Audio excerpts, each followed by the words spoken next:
All right. So obviously, hello everybody, welcome everybody. Um, this is going to be the general topic today, I think, if we kind of go on that way. Business Yeah. of the business of the business. You want to say some words on this one? Because I'm going to have another bite, Yeah, whatever this is. so Chris and I were lamenting back and forth about the amount of soapboxes that we have stepped on and the number of them that we have piled up to talk about. And one of the things that I think we both landed on was that there's a whole lot of people who rant and rave, and definitely us two included, about the problems of the industry and how we need to get our shit together and places that we need to kind of reformat what we're doing and all that stuff. But I don't find, and I think both of us were kind of in the same place, we don't find that there's a whole lot of good guidance on what the business of security really is.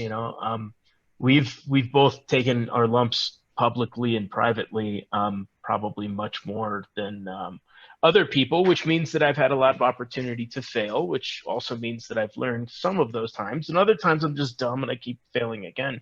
But part of what we wanted to talk about was a little bit more about what the business side looks like, whether it's starting your own company, being part of a company, things that you can ask for, maybe even the things that we wish existed in this industry in a greater capacity than they do today. Because I think that one of the things that, as we go back and forth talking about it, one of the things that we find is that we're just such a new industry that we haven't gotten our like sea legs underneath us, right? Like we don't have enough whether it's mentorship or guidelines or previous experience, like the security industry is maybe, if you're being generous, 40 years old. I mean, and that's like being super duper generous. Yeah. Popular security industries maybe 20 years old. So we're the new kids on the block, and we haven't even released a good album yet. We're certainly taking in all the money. I mean, let's face it. I don't know how the hell we're managing to do it. It's just like whatever freaking smoke and mirrors we're managing to do. We're keeping it well funded. Kind of the whole logic for this one. Business is booming. I think on this one. Like, do we even want to go to this one? I think everybody here knows who you are, and I think most of them know who the hell they are. Everybody knows who you are. I am trying to get away from people knowing who I am. Tough luck. It ain't happening. It ain't. I'm still dragging you into a bunch of stuff because let's face Shit. it, this is your. Let's face it, you are one of the founding fathers of this industry. Let's be perfectly honest. Probably a finding father. I'll take that one. I have found more fucking issues and problems in my own life and the life of the security industry than I care to admit. Oh man, yeah, we are going to have to go through that shit. You know what? We almost need to go through. I mean, yeah, we know the business is booming. I think this is the thing. It's ridiculous how fragmented this has become. How many subsets of subsegments of stuff that we do. So whenever any of us like strike out and go, we're going to go start our own freaking company, it's like which one of these thousands of the ones that we want to go through? It's ridiculous. This to me is also part of the lump side of it. It's, you're in the same boat as like when we first started on this and we first worked out this, it was IT. It was, we were networking, we were programming, we were coding, we were building systems, and it was a lot more, it was a lot easier to navigate through this. And then all of a sudden, all hell broke loose and everybody decided they can make money. I think, what are we at now? 124 billion or 130 billion we're spending in this industry now annually. Yeah, right. And you have averages on the bad side of the business. You look at like the pro serve side of the world, right? Where I have to live. Even the worst segments in pro serve grow at like a 26 to 28% compound annual growth rate. So, even if you don't know a damn thing about security and you just write the word security on a like parked website, you'll probably get contracts. Yeah. I mean, and that's the damning part of all of it, is that I think that a lot of the way that the industry's been funded is starting to, we see these insane valuations for security companies because people are trying to figure out where the hell they can park their money, and they're taking it away from, I mean, especially right in COVID times, our industry is going crazy. The tech industry is the only thing that's kept Wall Street really alive, in throughout all of this. And I think as you start to look at what happens when the millionaires, billionaires, and et cetera start to figure out, where do I go park my money? We start to find the dynamics of kind of the modern day security segment, where it's a little bit like kind of early medicine in like the early 1900s, right? Like I think of our industry a little bit more kind of like that show, The Nick, right? Where it's just like a bunch of like coked out doctors who are like, oh man, we'll just rip their heart out and put it in this other person and like, it'll work. And they're like, do it in an auditorium. We want to see if it works. And then if it doesn't, they're like, oh, whatever. Well, just give them more money and they'll figure it out. Well, and that's it. It's like, let's face it. We've been figuring this shit out as we've been going along. We've been making shit up as we've been going along. And I think that's part of it. And part of it now has got to the point where, like, the world relies on us to do it that way. The world's like looking at us going, so when are you actually going to get your shit together so you can figure some of this out? I mean, it's, and I think the other part that just fascinates me, and not necessarily in a good way, is like, we get brought in to figure shit out. It's like, okay, look, I hear I need some of the security stuff. Okay, we've got you covered. So we come in and we do everything we need to do. We educate and we do everything else. And sometimes they listen, sometimes they don't. And then when shit goes wrong, we get brought in to help fix it and help remediate and recover and all this kind of good stuff. Then when shit goes really, really wrong, and typically it's not our shit, it's the shit that they've bought from vendors that sell blinky shit that's gone wrong. Right. They get charged even more money to fix it, and then they get charged even more money to get their data back from the people that took it in the first place. It's just, we get them coming and going. We're worse than the used car salesman. I feel so bad about that, but it's true. But like, I think the good thing about recognizing some of that is that there's opportunity to change it. I think that it's more about how do we change it? Like I think the cultural aspect of business has changed so much, right? Like you look at whatever 50 plus years ago, right? And you say, what is a business, right? What is the point of a business? And every single person subscribed to the point of a business was to make as much profit as possible, because if you did that, you would then be serving the employees, you'd be serving customers, you'd be able to cost amortize all of these things, and it would do better for the global and local economy for you to focus on making as much money as possible. And I think modern business has started to finally realize that there is a double bottom line that exists. And the double bottom line is that there is a sense of social responsibility that is out there, where you have to not only try and get the profits, but you also have to make a difference. Yeah. And I think that that's the part of the security industry that we haven't been able to nail down yet, because we're just too young as an industry. We're still in the like, fuck it, make as much money as you can, without really getting down to this, like, is the thing that I am doing culturally and socially responsible, or is it just me making a shitload of money? Right. Yeah. This is the stuff we were talking about. Ironically enough, we do the shit show Thursday night with Evan and Ryan. And it's that conversation. And you kind of hit it. It's like, okay, we want to be able to make a difference. And I think that's where it's gotten to now. I think a lot of us, and this is probably part of the conversation with the business is booming thing, a lot of us have taken that step back and gone, how do we affect change? How do we make a difference?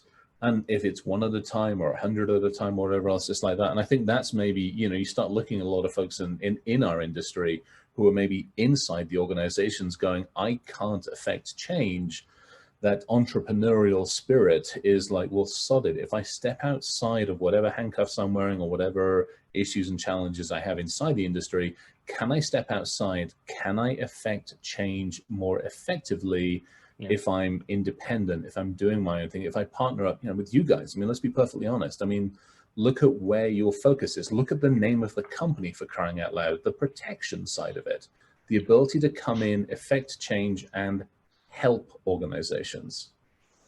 Yeah, I'd really like to figure out, and you know, maybe this is an open thing, and you know, a lot of the beginning of this, right? We, as Chris and I were talking, and as the B-Sides crew was talking with us, you know, we had both submitted some pretty similar, like, I am willing to answer absolutely anything.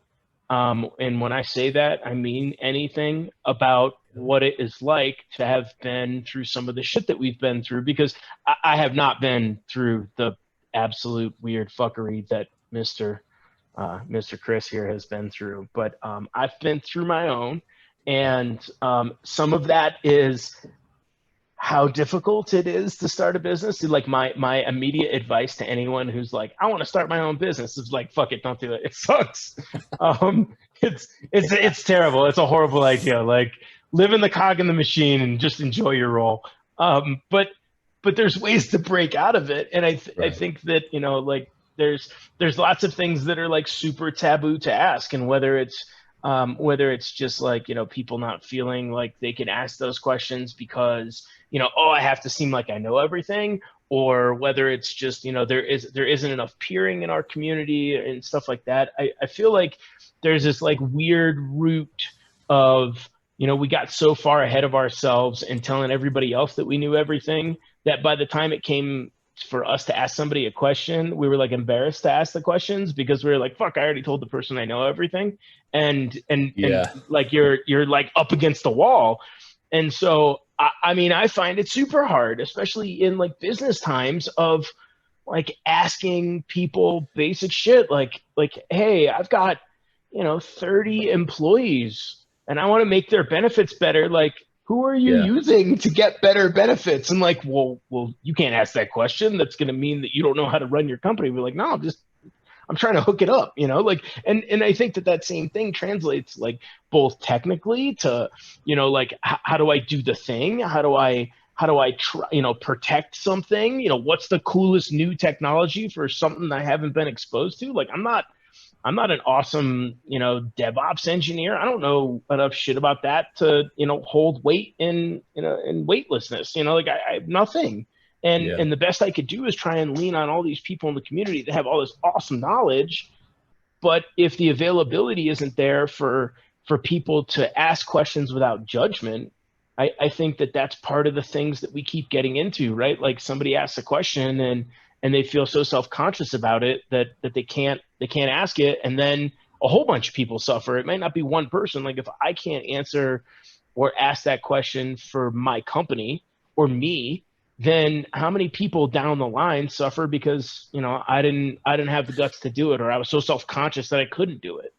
Well, that's when, I mean, you know, let's put it out there, you know, and this, I've got the slide up for good shit that goes right, but let's put it out there. I mean, when One World Labs failed, and all hell broke loose with that, and then not long after I had to go into bankruptcy, I put it out there. I put a huge LinkedIn post out there for anybody that wanted to know actually what happened rather than what they perceived what happened. I put it out there. I sat down and I said, this is what the hell happened. And this is why it happened. And these are the things I got right. I mean, we did some pretty freaking awesome stuff. But you know what? This is the shit I got wrong. And this is how I got it wrong. And it's, you know, it's always that same philosophy. It's like, I don't care. You're going to make mistakes.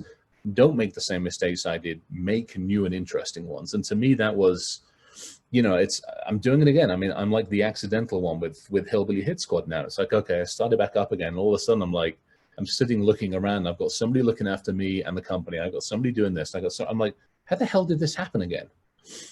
And I'm fortunate enough that I've made those mistakes. I've done those bumps and everything else, that I know to put the right things in place to do it now.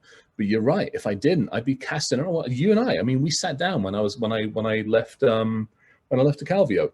And came over and sat down with you and was like, okay, give me some thoughts. I just want to sit down and I want to brainstorm with you for a little bit. And the ability to do that is fantastic, but it worries me, to your point, that I don't think there's enough of that going on. I think a lot of people are making the same mistakes, but I don't think they know where to ask for people.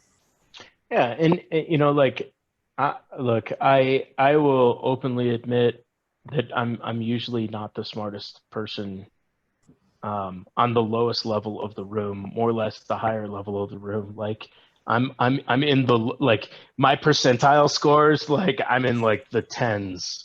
And I get that, right? Like I can fake my way through some things and other stuff, I know a bunch of magic tricks enough to like make people believe in it.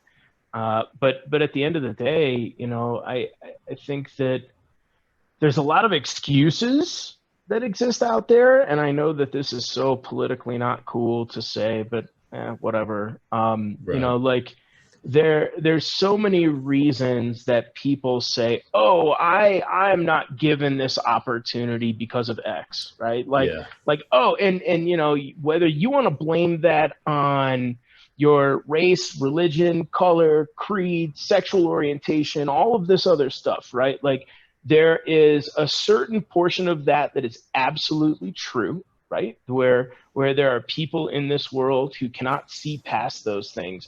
But there's also a whole lot of people who are leaning on that shit and as a crutch.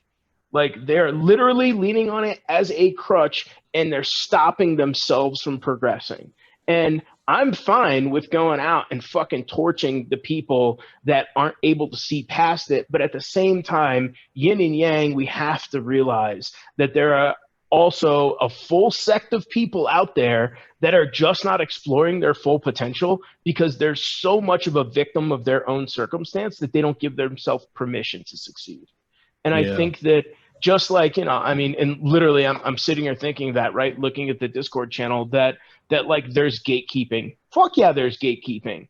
Yeah, there is. And you know what? Some of it absolutely should be fucking gate kept. Some of it, just like with the conversation we had yesterday, just because I took one class in blacksmithing means that I'm a blacksmith.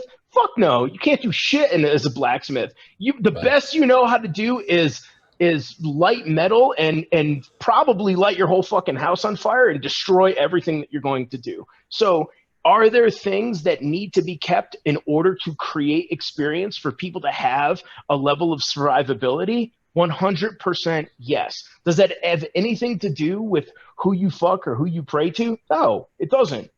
But but I think that there is a reason that some of us need to keep an eye on whether this is a actual gatekeeping thing, right? Like, oh yeah, well you're just part of the big old, good old boys club, or is it truly like, look, you only have a year worth of experience, and I don't want you to fuck up and kill all the dolphins in the ocean because you decided you could pop this PLC with a script that you found off a fucking exploit hub. Yeah. Yes, there's no gatekeeping there. It might be actually a safety issue. Right. I think it's adding on to that. Go back to the blacksmithing thing, and perfect example because there's a bunch of folks in this industry I have a ton of respect for because they use their hands for things other than bloody keyboards, and I watch how they have honed their skills over the years. And it's not saying that you can't come in and you can't do it right and you can't kick ass and everything else. What it's saying, and this is again what pisses me off about the industry, is you do get people that go out there with a year or two's experience, and on LinkedIn they're experts, or on LinkedIn they put themselves at that. They start up a company and go, hey, I'm an expert in this and this and this and this and this. Now, double-edged sword. The industry itself, especially the companies in it, demand an expert with 5 years experience that's just come out of college and all the other shit for a junior role. And we have to do a lot of education in our world. The gatekeeping, yeah, there's a couple of people that I would happily take out and just concrete and put in the bottom of the Mariana fucking Trench, to be perfectly Agree. honest. Yeah, including Like, all one about that, that. yeah, one that actually owns two companies in our industry, and he knows I'm after his throat. Yeah, I have no fucking bones about that. Let's put it that way. And I think that's what, and again, same thing. So again, somebody just said, hey, you can get a degree in cybersecurity. I actually don't mind it. I like the fact that you can get a degree in this one. I actually have no problem with that because at least it means you come out with some level of freaking understanding. But I don't want you having that degree, Hopefully. coming out, demanding $100,000+ and then thinking you're a freaking expert or a superstar. That shit doesn't work. There is an argument to say you've got to do your time to actually learn and understand to be more effective about this. Yeah, yeah. So part of my wishes for our industry, right? I wish there was a do-over button for us to hit that had a practical amount of experience required for you to be at the bottom of the industry. So, and I mean that from the, like I have a younger sister, right? My younger sister is my life. I love her to death. And she's 30 years old, right? She spent all this time going to school. And then before she was going to go out to try and, practice a career in medicine and all this other stuff, she was like, all right, I'm going to get done with my first part of school, and then I am going to work in a research lab, because those people have to grind. Like, you have to actually do real work. And the work that you do is instantly put down to the road of clinical trials and studies. And she was working on MS patients. And like, I can't even grasp the idea of thinking about like, I wrote an exploit and it worked or didn't work, versus like I did lab testing and someone's MS is reversing. Like, that's apples and astronauts different, right? So she goes through, she spends a bunch of years doing research science, and then goes back to go to dental school, because she decides, look, I'm not going to go into research science. I'm going to take the practical application of what I've learned working with patients, working with research, doing all of these things, and apply it to dentistry, right? She got beat down all over the place because she didn't go right from her school and college directly into dental school. And then from dental school directly into something else. Because she had some practical world experience. Now, think about how long it takes you to be a on the street practicing doctor. Right? What is it, like mid-20s? I mean, it's nuts. It's like mid-late 20s before you can actually get out and actually poke a human. Right. You could poke a human when you're like 28 if you like killed it and skipped a whole bunch of steps. And even then, you are the like level 1. You are not an expert. You are literally level 1. And you like by the time you turn 60, you have progressed to like senior level doctor. Right. And some of those things that I think in our industry, I think we need to relook at the industry and figure out, how do we start to produce a skill set in our industry that is sustainable, not for the industry, but for the practitioners. One of the things that makes me most concerned about like why we need to talk about business is that you have this like quick hustle money game, which is pretty much, if I go out and I learn a bunch of like parlor level magic tricks, could I hustle people enough to make a couple dollars at a bar? That's pretty much the bug bounty game, right? Like it really is. Like, could I find some novel way to do it, run it against all these people and be able to like make some money off of it? Is that going to be a sustainable like 30, 40 level, career? Can I do that for 40 years? Fuck no, it's not going to happen. Like, I don't give a shit who you work for, or what magical fucking mystical talent beast you are. Like, starting off with that and going right into the I make $1 million a year, like, cool, it was a good trick. It's not going to last forever. And I want people in this industry to have a sustainable career. So when I look at that from a hiring perspective, especially as a CEO and as someone who started as, a shitty $28,000 network engineer, I can see where some of these things in the field, we need to maybe back off of this idea of like, the cert gets me directly into a high paying job, right? Maybe it's the cert is one of the pieces that I need in order to gain the level of experience and reliability to begin a career path. But why do we want to end our career right in the beginning? Like, oh, I want to go right to being a senior. Well, then where do you go? Like, you go to your grave? Pretty much senior into management, at which point it's like, oh God, so you've kind of traded one, I kind of half-assed know about it, for another, I half-assed know about it. Right. And then we wonder why shit fails. It's I think the other thing to add on to this one, and actually healthcare is a really, really freaking good one. Because again, same thing. I spend my years of college, I spend my years of school, I go to university, I go to pre-med, I go do this, I go do that. And all of a sudden, mid-late 20s, I get to be able to poke somebody. And I'm only allowed to do it then because there's so many freaking drugs and so much shit and so many things I could do to somebody that isn't right. And I've had to learn as much as I can. What we now have in our industry, if you really, really think about it, and let's face it, the news in the last 48 hours pointed it out bluntly to us. But for all these years leading up to this now, if we got shit wrong, you broke a computer, reboot, you'll be fine, that kind of crazy shit. We have been for a number of years, but it's now really starting to come to light that when we get shit wrong, people are going to die. And I think for me, it's like, okay, so you're going to let somebody come out of a 16-week or a 30-week training course. And don't get me wrong, I think the training courses are fucking great. I have zero problem with it because not everybody likes certain. Give me alternatives to come in, apprenticeships. But you're going to let somebody come out of a 16-week training course and go straight into an organization or a position where they could literally run a scanner in a healthcare facility and do that to somebody. That I have a problem with. Yeah. And especially now, you take it another step further. It's like, okay, you go to where we're going with the embedded technology. You go to where we're going with all the tech that we're engaging in ourselves, our homes, our lives. We can't keep up with all that shit. Let's just be perfectly honest on this one.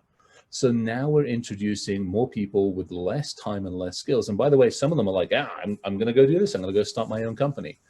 And I'm like, okay, you got to take a step back. Get off of your own, take a step back and go, look, really, where am I? This is, again, the apprenticeship thing. For me, it's like, okay, who and how can we bring people into this industry more effectively? And again, back to the diversity thing. I think that's the other part of it I want as well. But we got a lot. And we can't hit the reset button, unfortunately, not at the moment. It's just how do we manage it at this point forward? Yeah, and I think the diversity thing is important, for my own experience, right? I can tell you that while we have run a company that I am quite proud of, that I've bled a hell of a lot over.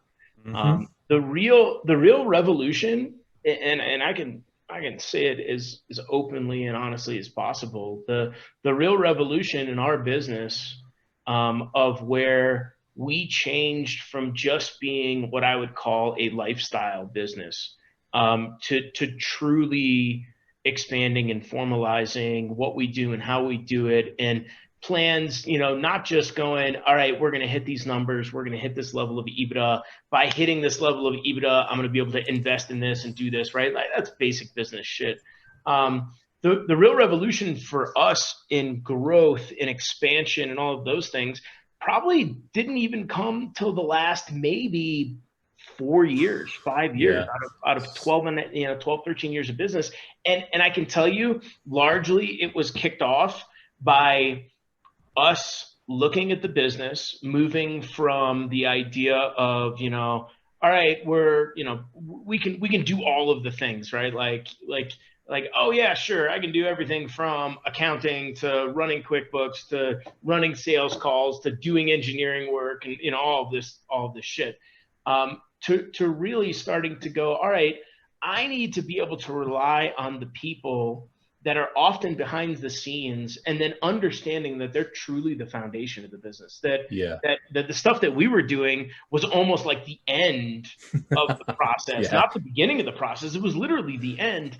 And to your exact point, diversity is one of those things that changed our business permanently, right? Like, my team, I'll go to bat for them any day, and at the same time, I'll take the Pepsi challenge against any fucking person or company in the industry that, my head of sales can probably out-hack some of the best people that are the seniors on most other teams. And, P.S., it's a woman. And who runs the money? Another woman. Yeah. Who runs our project management? It sure as fuck isn't a guy.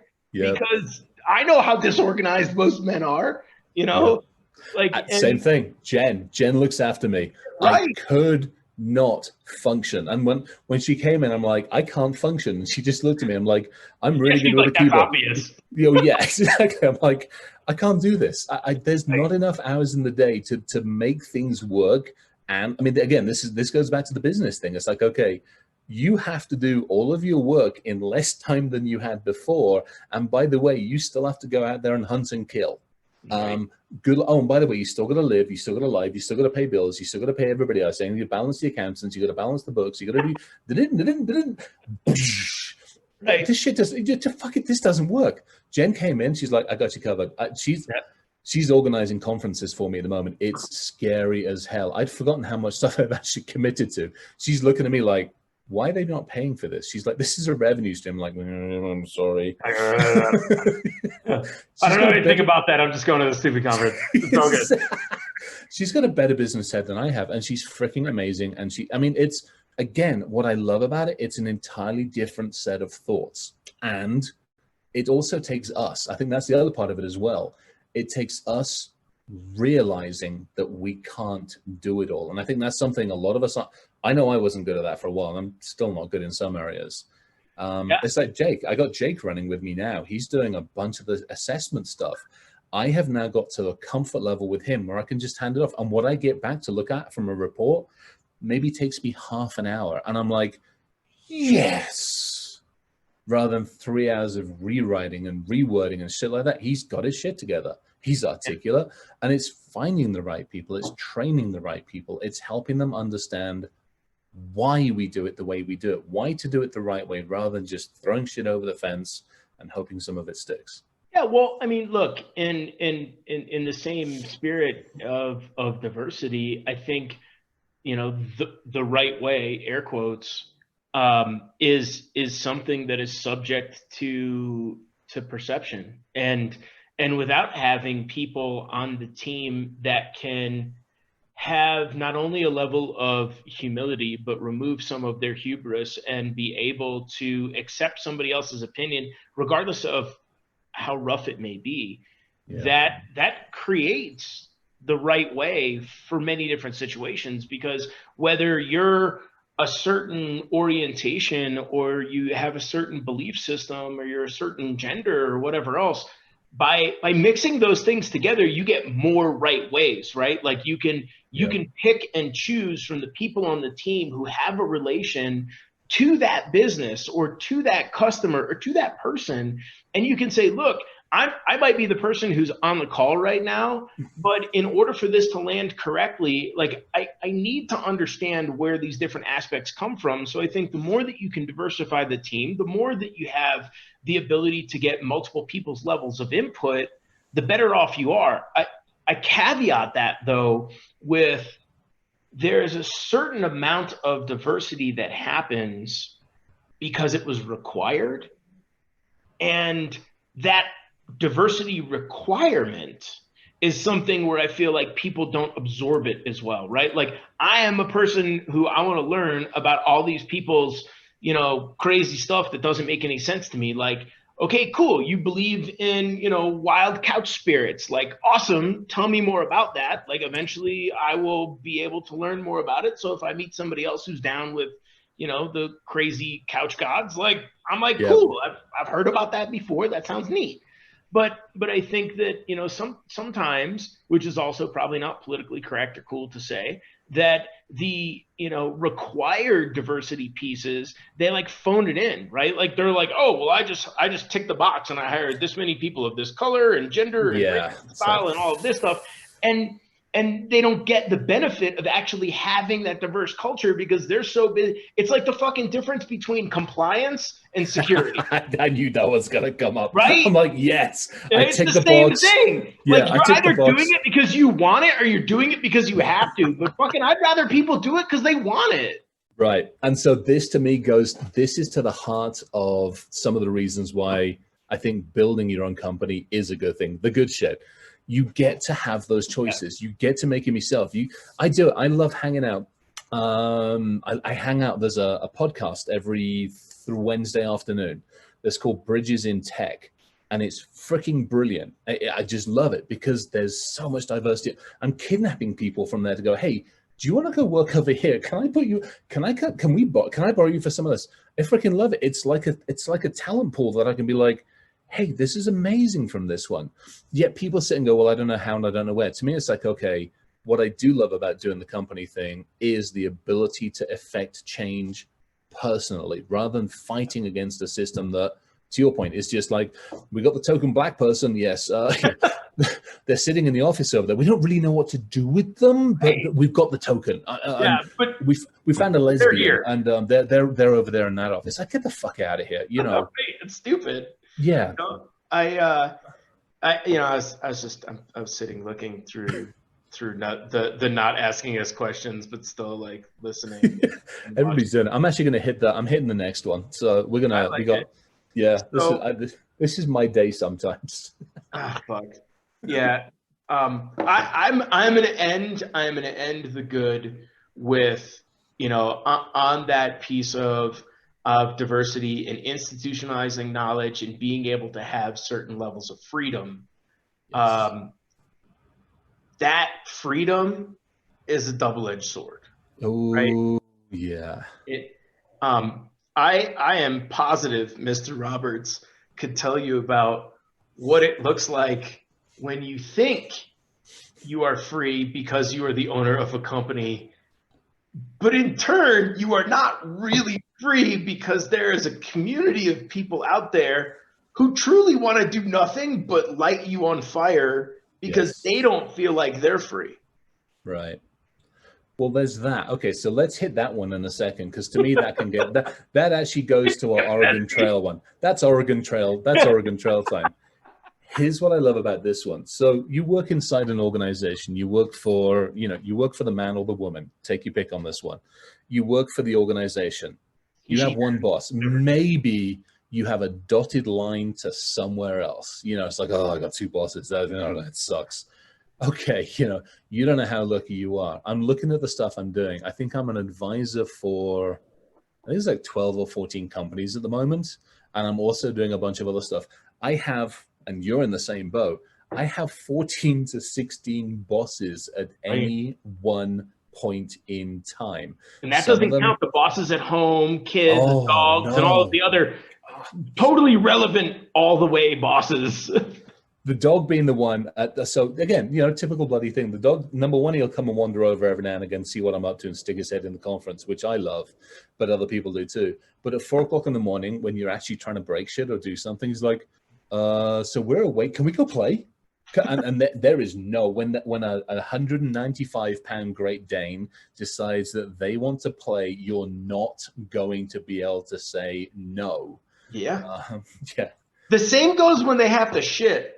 Yes. You don't really have an option to be like, hey, hold on a second. Be like, oh, that's cool. I'm just going to take care of it right here. And then you have to realize that, like, in that moment of extreme error of judgment where you have decided to put your needs beyond the needs of the people around you, you then have a whole big opportunity to figure out what solvents work, how long it's going to take, how you will remove said bad decision from your life, at what time this will happen. You get to remember that bad decision for the rest of your hacking session because it's 6 o'clock in the morning. All you smell is that one cleanup event that continues to exist in your life.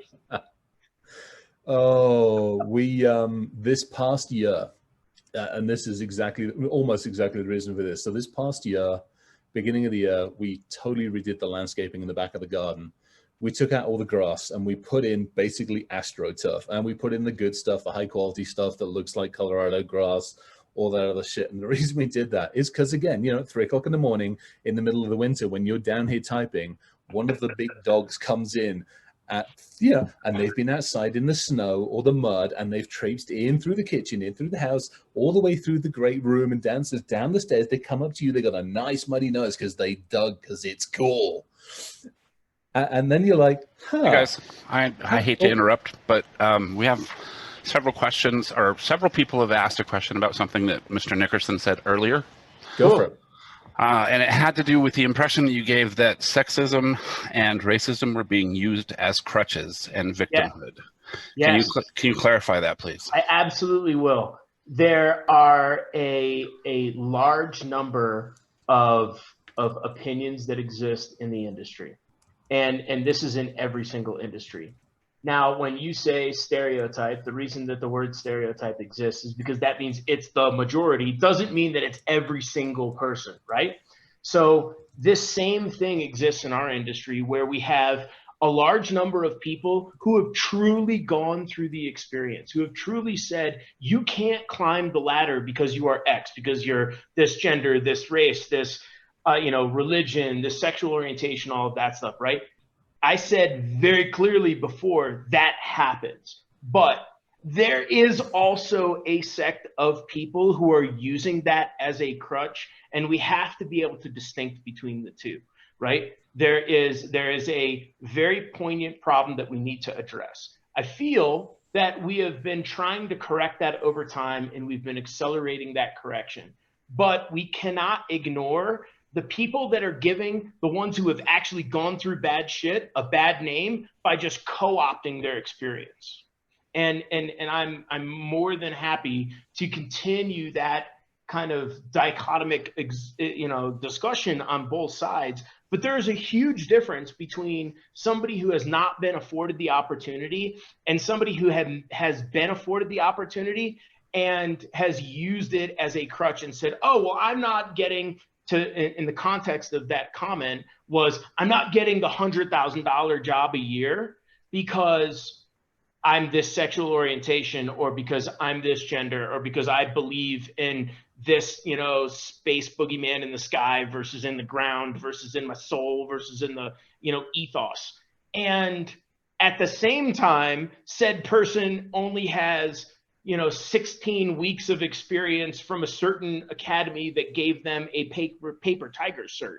Now, there's a big difference between the person who has worked their ass off for 20 years and has been shit on by the industry and really needs to have the respect and the respect that they deserve because they put in the time, versus the person who went out and got a paper cert and wants to start bitching about, how the industry doesn't treat them right. And there's all these gatekeepers when they don't even have the experience to exist at level 1.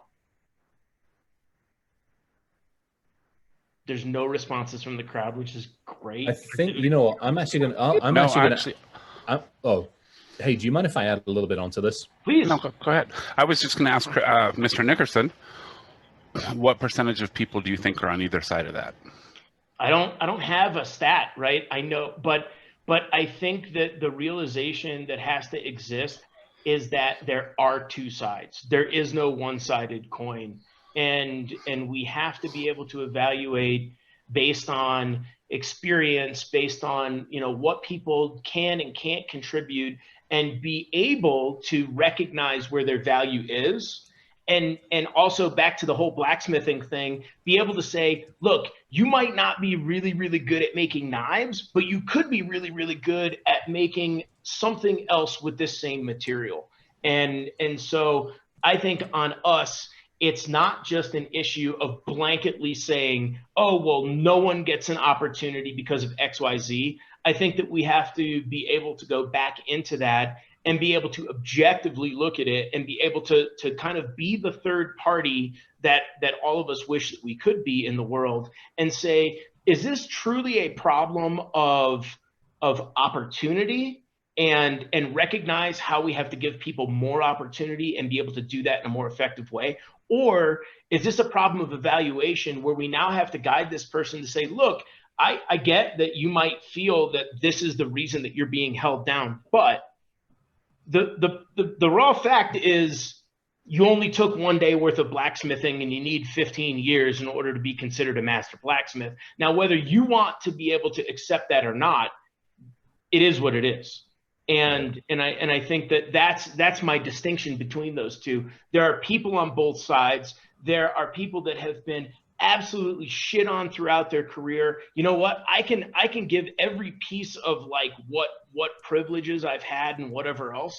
But have I gone through a large part of my career where I was shit on because of my age? Yeah, hell yeah. Did I know more than the people that I was working for? Fuck yeah. I was a better engineer than almost anyone else on that team. And I was making 20 grand a year. And when I went up to management and I said, what do I have to do to make the 80 grand that these people made? They were like, oh, well, go get these certs.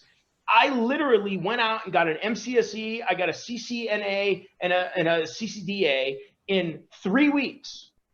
And I brought it back up.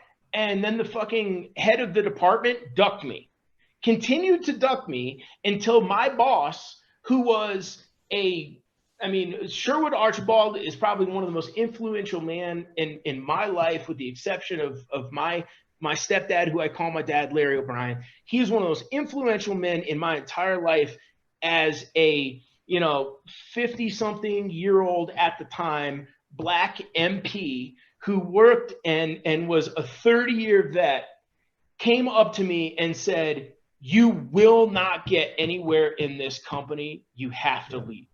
Yeah. And that's that moment to me where my age, the ageism that was going on in my career, was something that the person above me had to realize. Was it something that they could fix? Was it something they could offer a new opportunity to? Or was their responsibility, you have to leave because the culture's not going to accept you and you have to fly on? And that's something that I have experienced, even being a man of whatever skin color privilege or sexual orientation privilege or whatever the fuck privilege that I have, right? All of us go through hard shit. My comment to that is, as a business owner, as a manager, as a peer, we have to all be able to recognize what are the confines of our particular company and organization, and be able to evaluate, is this something that's resolvable? Is it something where we could open up the door of opportunity? Or is this something where this person's so good that the company doesn't even fucking deserve them, and it's time for us to help them move on to a company that does deserve the talent that they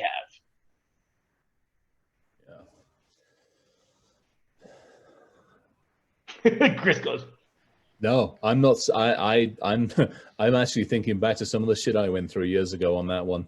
I'm also thinking forward at the moment, because again, same thing. I remember working in an organization before I went in the military. Same thing. Remember working in a company. I was freaking 16, 17 years old, and I remember having the conversation. I'm teaching the people that are earning 3 times more than me. How do I change that? And the answer was pretty much, so you don't. I'm like, well, it's been a pleasure. Thank you and goodbye. And you just, you don't change that because you're 16, 17, you're a snot-nosed kid, et cetera, et cetera, et cetera. Now, that is one. I'm fortunate. To your point, I'm fortunate. And I do say I'm fortunate because I am, let's face it, I'm old, gray, and white. But at the same time, here's my other call out on this one. And it's a big one. And this comes from some of the stuff that we're dealing with at the moment in the industry, where there's a number of people who are not necessarily being gatekeeped, but it's more on the gaslighting side of things. Yeah. This is where it's going to get really kind of gnarly, because there's a lot of us in here. And again, because we're not working for companies, we can stand up and say, fuck this, we need to change it, because we're not being held down by HR that says, oh, you can't get controversial, which is how it's happened in the past. But the ability now to stand up and go, hey, I will be a bullet shield for some of this, as long as those people are willing to march alongside. That's also, I'm finding, part of the problem, is that sometimes the people that are having the issues that bring them up quietly behind the scenes, when we do stand up and say, we will have cover fire for you, we will march with you, we will be the fucking bullet shields for all I care, those people are going to stand up as well. It does take both parties. And that is something I don't know how to fix at the moment. I think part of it is because there is still concern in the industry that there's retribution, valid concern, unfortunately. And that's another thing I don't know how to solve. It's one of those frustrating things that's actually pissing me off on a semi-regular basis, because I see it too much. I hear about it too much. We all know that there are people in this industry that use their influence and their power to demean others, to hold others hostage, ransom, whatever you want to call it, from images, from business, and the sexual side of it. And that shit's got to end. And I don't know how to fix that, to be perfectly honest. Okay, all right. I hate to interrupt here again. I apologize. This is no. This is a conversation. I mean, if we were all together, we would be able to rap, and people would just be able to call shit out. Right. Which I know. What like I said, I'm I'm tempted to just open the Zoom up to anyone. Do it. Open it up. Do it. I'll kill this. Hang on. Let me stop the share. Can hang on. I want to show this one. Hang on. I want to show this slide. The dysentery slide had to be shown. We had to show the dysentery slide. The ugly shit. This is when your own company votes you out of your own company, and you piss off the investors, and you do all sorts of other shit. It's happened twice now. Not once, but twice. Well done, me. All right. So yeah. All right. End of slides. All right. It had to be dysentery. All right, I'm back. All right, let me see if I can do this.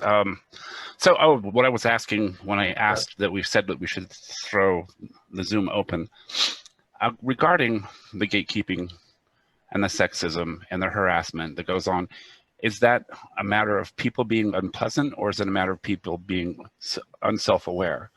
Because if I look back, if I look back over my, and I'm not really an infosec, never really have been.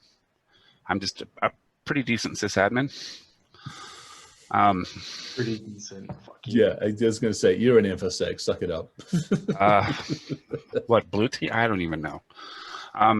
You're one of us. You're part of us. You're your family. End of discussion. That's all we need to label. All right, thanks. I've done some horrible stuff. I mean, if I look back, absolutely horrible stuff. And I still have some deeply ingrained racism. Yep. And some deeply ingrained sexism. So how I mean, I am aware of it at least. Yeah. And it's still subconsciously, I'll catch myself thinking something. Shit happens. Yeah. I grew up in a household. My father was British military. And at one point, I think he was relatively okay. But then he got dragged into the Live Aid stuff, and he went over to Africa, did a bunch of stuff over there, saw the individuals over there and what they did to each other. And that, as far as he was concerned, was it. Definitely wouldn't happen to the English people. I'm like, yeah, actually, probably would. Take food away, be amazed at what one human will do to another. At that point, I lived in a racist household. And believe, from my father's side, my mother, absolutely not, but my father was definitely that way. So I'm fortunate. I grew up in various parts of the world. So for me, I didn't even really think about color until I got over here. And the first interaction I had with somebody was like, oh, let me introduce you to my black friend. I'm like, you categorize your fucking friends by their skin color? You have a second voice. You have that voice at the back of your head. Perfect example. I did this on LinkedIn the other day. I put a picture of basically black guy running like this, black guy running along on the side. I'm like, what is your very first impression? Is it, oh, nice guy out for a jog? Yeah, exactly. Is it nice guy out for a jog, or is it what just happened? Right. If it's that latter one, that's okay. Perfectly acceptable. But that second voice should be sitting there arguing against you before you open your bloody mouth and say the stupid shit. Yeah. That's how I look at it. Yeah, I mean, I agree that there is such a rampant problem with people's lack of evolution. That to me is where that exists, right? Like having a gay uncle who died of AIDS in the 90s gave me a different perspective of how people needed to accept or not accept the shit that other people do. Now, whether it's skin, color, creed, religion, who you fuck, whatever. It gave me a different opinion of that. And it was just because I had to see it, right? Like I was the kid with two guys walking down the street who, when I was young, had to listen to the bullshit that people would say. And it was always confusing to me, but I don't think that there's this like universal, it happens forever thing. Like, I think we also need to give people some space to evolve. I think sometimes people get held so accountable for their past that we forget that we were all stupid kids. We forget that we did dumb shit that was illegal or not legal or whatever it's supposed to be called, right?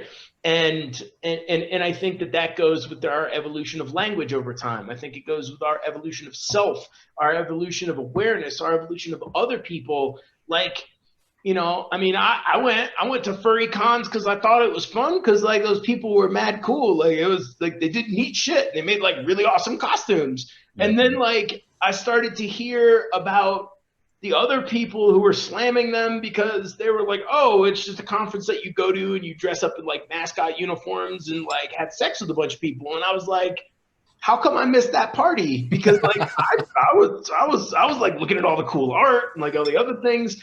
But my point to that is that I feel like we need to be able to give ourselves permission to evolve, and permission to evolve sometimes means accepting that where we grew up and how we grew up had a certain amount of language and association and things like that to it, where it might be hard. Like, look, my grandmother was not a racist person. Now, did she say some like racist sounding shit? Well, yeah, because they used words like that back then, and that was like the language and vernacular that she used. But at the same time, on 3 days before she passed, did she look at the two black dudes that picked her up and carried her from one bed to another bed and like touch his arm and be like, yeah, I'll let you move me to bed? Okay, well, guess what? Like, she might have said the N-word a couple times in her life, but at the same time, she was definitely an old man or old woman on her bed hitting on black dudes actively. Like, there's a big fucking difference between how you act and the shit that you say. And I think that while it's going to take all of us a long time to be able to get to the neutral language that allows us to associate and work with everyone respectively, we still have to look at the actions of people. We have to look at like, okay, there might be a real big difference between the word that you used instead of you calling me the wrong pronoun and immediately jumping to like, you fucking hate trans people, to like, maybe you just suck at it because the day that I met you, you used to be called she, now you're called it or whatever thing, robot that you decided to be called. And I just suck at it because I had like 9 years of calling you one thing and I've had 1 year of calling you the new thing. And like, I'm just going to fuck up because I'm human. That doesn't mean that I'm a piece of shit. It just means that like, you got to give me a little bit of permission to evolve. Imagine parents whose kids. I was just going to say, I don't have kids, so I can't imagine it. But fuck, would that be hard? Let me take that one step further. So, I have 2 daughters. One of my daughters has now decided to go non-binary. So she and I were talking several months ago. No, a month or 2 ago now. She's no longer Margaret. She's Alex, or they are now called Alex. So I am working my way through that. I don't actually have a problem with that. I think it's kind of cool. I'm like, you go for it. I mean, several years ago, she came out to me and she's like, I like women. I'm like, okay, good for you. She's like, you okay with it? I'm like, why wouldn't I be? She's like, well, I know your upbringing and I know how you are. I'm like, yeah, and I've evolved. I have a lot of other thoughts. I have a different way I deal with things, et cetera, et cetera, et cetera. And she was a word about freaking telling me. Well, now she's gone, now she has basically said, look, I'm going non-binary. I don't mind if you call me she. I don't mind if you call me he. I don't mind if you call me they or whatever. I'm learning this, but my name is Alex. I'm like, great, Alex it is. I've changed it in my phone. I've changed it in my messaging, the whole bloody lot. And to me, I'm like, I'm fine with that. But that whole implicit bias that sits at the back of the head, that little voice that comes out every now and again, has questions. And as long as you can take the time to listen to them, understand them, realize where the hell they came from. To Chris's point, we grew up arguably in a different era than we're in now. Look at Alex. Yeah, I look at Alex and I go to Alex and I'm like, hey, she grown up in an entirely different flavor. I mean, so to me, it's that. It's like you have to have that basically, that pause button, that secondary voice that you listen to and you go, okay, yeah, I can figure this one out. And I think so many people either don't have that or they don't listen to it or they just don't know what to do with it, or they just don't want to accept it. I mean, to Chris's point, there are people that you just have to accept won't or can't change for whatever reason. And, rest my father's soul and all that stuff. He was one of those. As far as he was concerned, if your skin color was different than his, the chances are you were up to no good. And there was nothing I could do with it, no matter how many conversations, no matter how many discussions, no matter how many, it just was what it was. So we ended up basically compromising, and we talked about the weather, and we talked about British politics, believe it or not, and that was it. And we knew how to navigate our conversations so that basically I didn't go off on a rant or anything along those lines. Yeah, it is what it is. I think that when we look at all of these like really inflammatory issues from the lens of either being part of a business, being a leader in a business, or being the owner, founder, whatever in a business. One of the best levels of guidance and I think philosophies on it that I've ever experienced was like having a chat with Mark Cuban and Mark Cuban literally saying like, It is not about your business being woke. Woke is fucking stupid. It is about understanding your responsibility. And if your responsibility is to be aware and make sure that people are given the opportunity to be the most effective that they can be, that's your job as a leader. That's your only job as a leader. It doesn't matter where they're from. It doesn't matter anything else. Your job is to be able to spot the passion and the talents and the things that they have and be able to nurture that and be able to smash any roadblocks that exist outside of that. If you can't do that, don't lead. That's a huge one. And it's in a slide on my damn deck all the freaking time now. I don't care. Race, color, creed, eye color, number of limbs, any of this shit. I just don't. Can you do your job, or do you have the passion to do it and I can work with you and train you? That's all I care about. Anything else, completely. I'd rather you're actually able to articulate it in a freaking report. That would be nice. But if not, we can work with that as well. Anything else, don't give a shit. There is a certain type of human that I distrust by default. And he's just pointing at me on the screen. He's like, no, I'm not. That type of person is the type of person who is breathing. Okay, well, then verify. And do you know that? I mean, we all know the deal. Yeah, I mean, it used to be trust and verify. I've had to learn that one, unfortunately, the fucking hard way. I now verify, then trust, ish. And then keep verifying. Verify that's perfect. again. Exactly. Yeah. You know, so wrapping back around to business owners and how business owners need to deal with these things. And I think that this goes all the way down to peers and business leaders. And I'm gonna just say, me personally, right? I believe that if we take the collective power that we have to analyze the situation, to determine whether, you know, going back to the question for me of like, oh, is this universal? Like, you don't think sexism exists and all that stuff? No, fuck yeah, it does. But if we collectively can look at that in our environments and we can say, this person isn't going to get ahead because the company is a piece of shit, or the person who's a fucking manager has, you know, some, you know, holy war against a certain religion or a certain race or a certain ethos or whatever else. I think it's on us not to just try and go out and be like, this company sucks, don't work for them. I think the opposite way.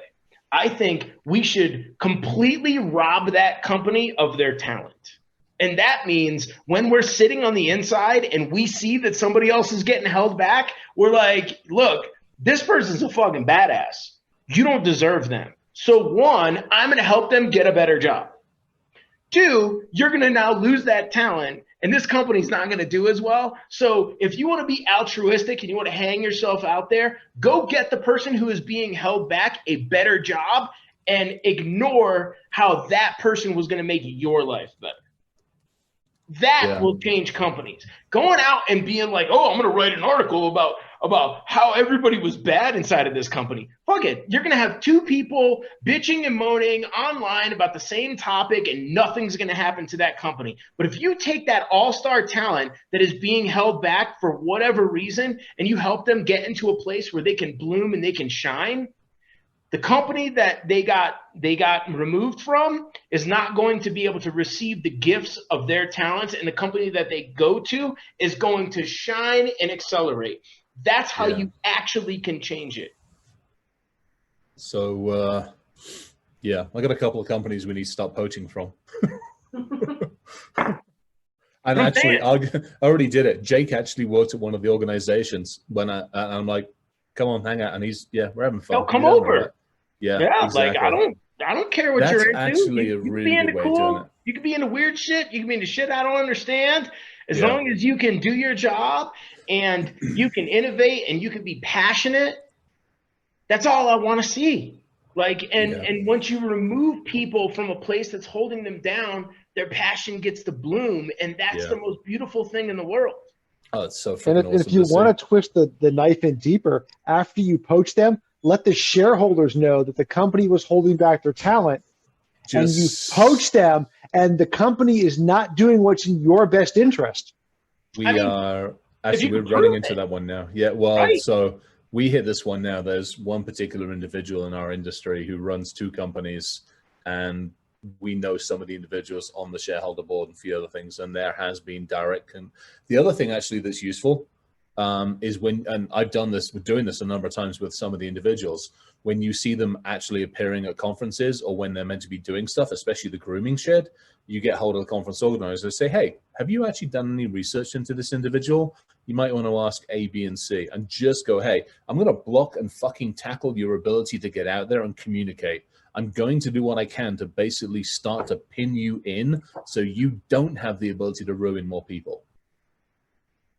Yeah. I mean, look, I think at the end of all of this, one of back to the whole benefit of being able to start your own thing is that it's yours. And if you want to be a piece of shit and start a piece of shit company, go for it. Like literally, just go for it. You want to be a fucking horrible, racist, sexist piece of shit that has a company that's founded on that? I should not stop you from that. I really shouldn't. I should just be like, go be the piece of garbage human that you are. At the end of the day, if we could all keep ourselves accountable, the company will blow up in a giant and prolific fireworks show of dumpster fire. And then we can all go, well, you know what? You gave it a shot. Maybe you should be a little bit more aware of the things that you were doing in order to integrate with modern society, because we're not fucking cavemen anymore. And we have to take these things into account. But who am I to tell somebody not to pursue the nefarious, terrible shit that they're going to do? Like, I'm just not that person. Like, I don't feel so entitled in my life that I should tell somebody what right and wrong is. What I need to do for me is just do right and wrong and be able to know that when I go to sleep at night, I did the best that I could. Here's one thing I'll add on to that, and take it with a grain of salt. We inside the industry know, let's face it, we know Lara's capabilities. We know the capabilities, we know the abilities, we know what they're good at doing. People out there don't necessarily know that. They don't know how to measure how effective you are against how effective the douchebag is at setting up the company. If douchebag's got marketing money, oh, I'm wonderful, I'm perfect, I'm fucking awesome. Look at me, I come with smoke mirrors and fucking all the other shit that goes with it. Arguably, we somehow or other need to help businesses, organizations, entities, and individuals figure out how to actually see that, how to peel back the layers, how to ask the right questions, how to actually go, hey, how do I measure this? How do I understand this quickly, easily, and simply? That would be the other thing I'd add on to that. Because again, as a business, it's no different. It's okay, you want to go start your own business. You want to go start a pen testing company. Great. Kick ass and go for it. Do it right. Do it correctly. If you don't, back to this, I'm just going to throw a report at it and off I go. Quit that shit. That doesn't help anybody these days. So at that point, it's like, okay, how do I help these 100 companies determine who are the best people? Not the best. Who is the right for them? Get the right fucking questions in their hands and make it simple. Yeah. All right, I hate to interrupt again. I apologize. Yep, Oh, please. stop apologizing. Apologize. This is a conversation. Yeah, this is just I need alcohol. We are, yeah, I need alcohol too, and I also need to go get dinner. I was eating during mine. I'm sorry. I know, that's okay. We have a Friday night tradition that started with COVID, so I'm trying to maintain that tradition. What you telling us is to shut up and get the hell off of this so you can go get dinner? Pretty much. See, that was it. Easy. Communication. What it's about. The question is, let me get back to my question. Sorry. Do we want to continue to stream this on Twitch? I'm more than happy to leave the Zoom up, but do we leave the Twitch up? I actually have to bug out fairly soon. I gotta go talk to somebody and go to people and stuff like that. Yeah, I'll leave that with the business of business and the business of security. Is that one of the things that we have failed to do that I can immediately just like take my own accountability for in let's say promoting in the industry, right? Like, and I learned this a couple years ago, and have been since trying to work on it. But the idea of the blacksmith, the apprenticeship, right? We took it a little bit far in a couple different directions where it was like, well, if you're not grinding 12 hours a day, if you're not working so much that your family hates you and you have to get a divorce and your kids disown you and all of that stuff, then, you know, you're not working at all. I think that that's another thing that we need to realize in our lives and try and disconnect from is there's a place for work, there's a place for hobby, and you know, a lot of us who have gotten into this industry did it because we are so passionate about the things that we do it in our free time. So we ended up having this industry that was founded like, you know, if your job was to taste bourbon for a living and you were also an alcoholic, it's not super good for you, because guess what? You're going to work all the time and you're going to fuck everything else in your life up. So to wrap up this segment of what it is like in business, we also have to recognize that that exists. I think that we have to recognize that about our peers, about all of us here on the call together, whether we're leaders, whether we're owners, whether we're something else.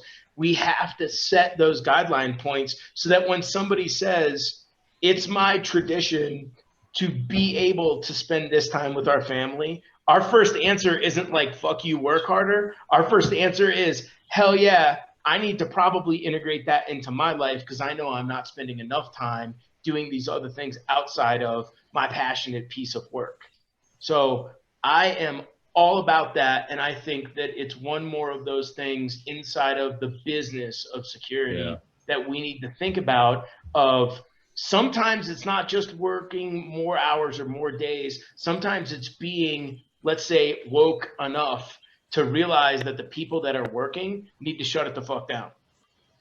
I'm actually going to add on to that. I learned from Chris actually and from a number of others to do this shit. And actually now, arguably, this is eating into my time. Monday through Friday, because I work at night as well. So Monday through Friday, 6 o'clock at night to 9 o'clock at night, this whole shit goes away. That's time with the dogs, time with Jen, time with Mo when I have her and everything else.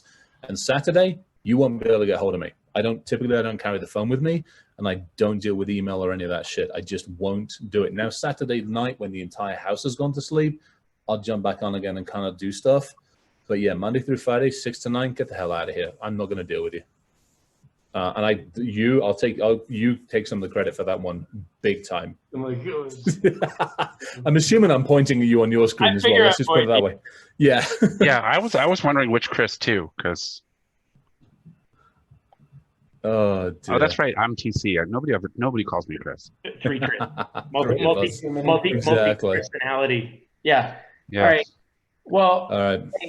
Thank you guys for letting us come to rant. Thank you for being open and available to talk about things that are hard to talk about, and also being respectful enough to allow everyone to have their own opinion, because I think that when I look at anything inside of the originations of B-sides and where a lot of these talks in the community have come from, one of the things that I am the most proud of is that we've been able to create some safe spaces for people to have hard conversations where people might not agree.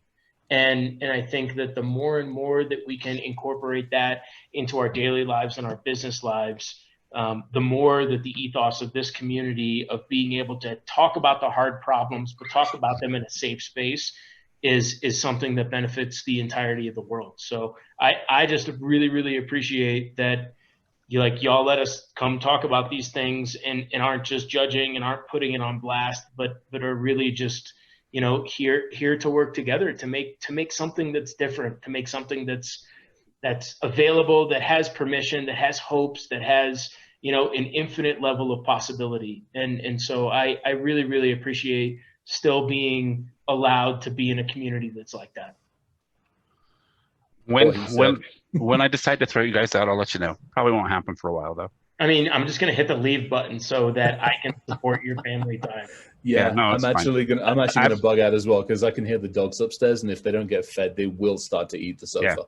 No, I placed the order already, and it's like a 5-minute to drive, so we've got a little bit of space. Oh, so now we're working on your time, huh? Yeah, oh, that's okay, right, I man. get it. No. I get it. Keep I just cranking wanted on the game, Chris. The walking boss doesn't want you to stop. No, I just wanted to close this out properly. No, I this wanted was to thank awesome. everyone who showed up, and those who are willing to actually hop on the stream and share their opinion with everybody in the world, basically, because that will end up saved on Twitch, and then I'm going to cut it up and put it. Well, somebody will cut it up, and it'll end up on YouTube at some point. So, well, thank you there for we have having it. us, everybody. It's good to, yeah, this was good. I think Beck's floating around somewhere. Where is she? She put up with all the bullshit and the craziness and yeah, we're doing this. Yeah, you know what? I was going to call it a potential intellectual circle wank. Thank you But to all the B-sides staff, I got overruled. that made this I get happen. overruled. Yeah, you can't say wank. That's co-opting British authoritarian. Yeah, damn civilized bloody language for going out loud. All the freaking colonials, you bunch of uppity bastards. That's right. Well, again, thanks to everyone. Yeah, thank you for having us. That is B-Sides Denver 2020. Maybe we'll do like a 6-month round table and just get like 8 people together to pull shit I love it. on the stream. Or No matter what, any way that I can help, I'm always here and available to help out, from moving boxes to doing other shit. So if I can be helpful in any way, please let me know. and maybe Hey everyone, real quick thanks to the B-side staff, Cass, TC, PJ, everyone that made this happen. Really appreciate the time that goes into it that most everyone does not see. Yeah. All right. It was a blast, legitimately. And hopefully next year we can do this in person when we can actually, get drinks and drink them in the same room. I love it. Well, Good to share. everyone stay safe and healthy. Yeah. All right. Take care. See y'all everybody. later.